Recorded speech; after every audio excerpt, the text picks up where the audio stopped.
I was recording my solo album, In Wonderland, with Roy Wood producing it. And we were at Delaney Studios, and we were in Studio 3, did most of the work on the album, Studio 3, except when we used a choir and a brass band, and we had to use the big one, which Paul was using for a time. We went in later on. And he was there with Linda and Denny Lane, and they were mixing Wings at the Speed of Sound. So I thought, well, I'll probably bump into him somewhere. You know, I didn't go looking for it. I was a bit shy, and I get a bit shy around famous people. I don't know why. And so,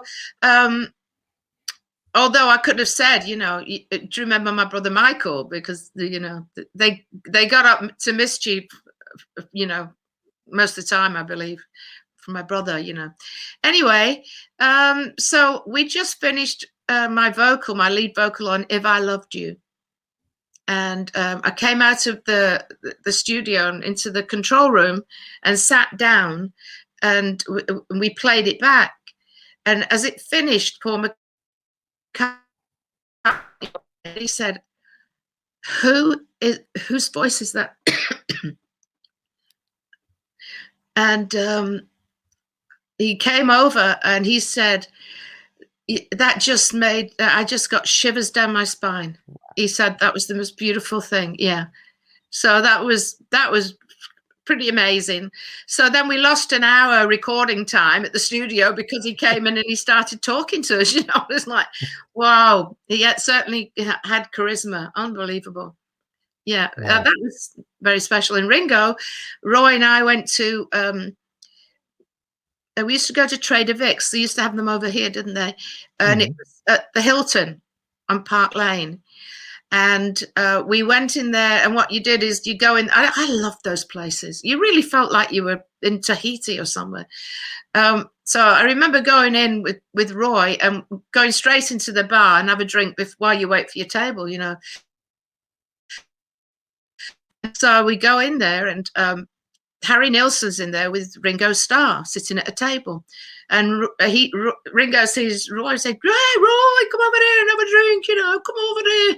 And so we sat down, and that was interesting.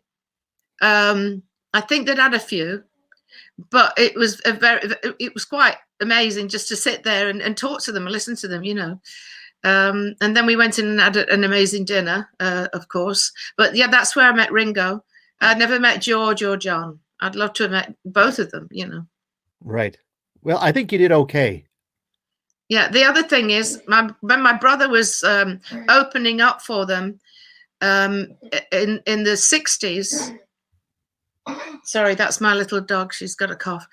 They came to Plymouth, and we were living in Foy at the time. And let's see, how old was I? I must have been something like 15, something, whatever. And my brother was opening up for the Beatles, and we meet him outside the venue, and he said, "Why don't you come back and meet the lads?" And I said, "Oh, I can't. I don't want to. No, I don't want to. I feel funny about it, a bit shy." What a stupid twit, you know. Anyway, my mum went in, and my dad said, "I'll stay outside with them." He stayed outside with him. My mum went in and met all of them. You know, that was ridiculous.